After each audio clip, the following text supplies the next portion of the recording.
1700 motor பம்புகள் இப்பொழுது இயங்கிக் கொண்டிருக்கிறது, பயன்பாட்டில் இருக்கின்றது.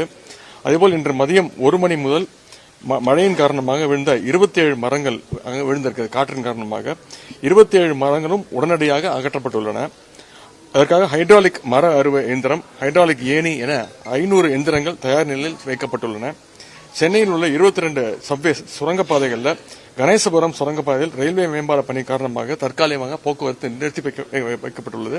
மீதமுள்ள சுரங்கப்பாதைகளில் 6 சுரங்கப்பாதை இப்பொழுது மூடப்பட்டிருக்கிறது. அது அங்கேயும் மோட்டார் பம்ப் வச்சு அங்கே இருக்கிற தண்ணியும் எடுக்கிறதுக்கான பணிகளும் முழு வீச்சு நடந்து கொண்டிருக்கிறது.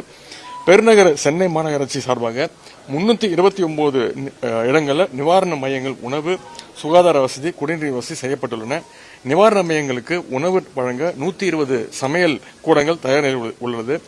இதுவரை தாழ்வான பகுதியில் இருந்து 193 பீப்பிள் நபர்கள் அழைத்து வரப்பட்டு 8 நிவாரண மையங்களில் அவங்க தங்க வைக்கப்பட்டிருக்கிறாங்க.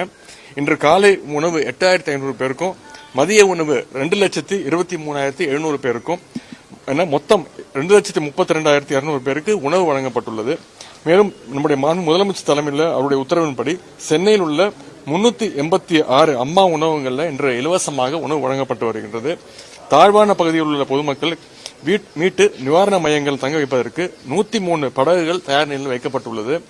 பெருநகர சென்னை மாநகராட்சி அலுவலர்கள், பொறியாளர்கள், பணியாளர்கள், தூய்மை பணியாளர்கள் உள்ளிட்ட 22,000 பேர் மழை வெள்ள மீட்பு பணிகளில் ஈடுபட்டு வருகின்றாங்க, பணிகள் செஞ்சிட்டு இருக்கிறாங்க.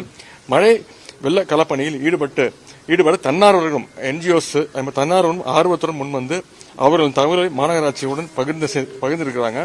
கழிவுநீர் மற்றும் பாதாள சாக்கடை அடைப்பு உள்ளிட்டவை சரி செய்யும் பணியில் சென்னை குடிநீர் வாரியம் செயல்பட்டுக் கொண்டிருக்கிறது. பாதாள சாக்கடைகளில் அடைப்புகளை சீர் செய்வதற்கு 524 ஜெட்ராடிங் மற்றும் டீசல்டிங் இயந்திரங்கள், மெஷின்ஸ் பயன்பாட்டில் இயங்கி கொண்டிருக்கிறது. மாண்பு முதலமைச்சர் தலைமையில் IAS அதிகாரிகள் தலைமையிலான குழுக்கள் மீட்பு பணியில் நிவாரண பணிகளில் ஈடுபட்டு வருகின்றார்கள்.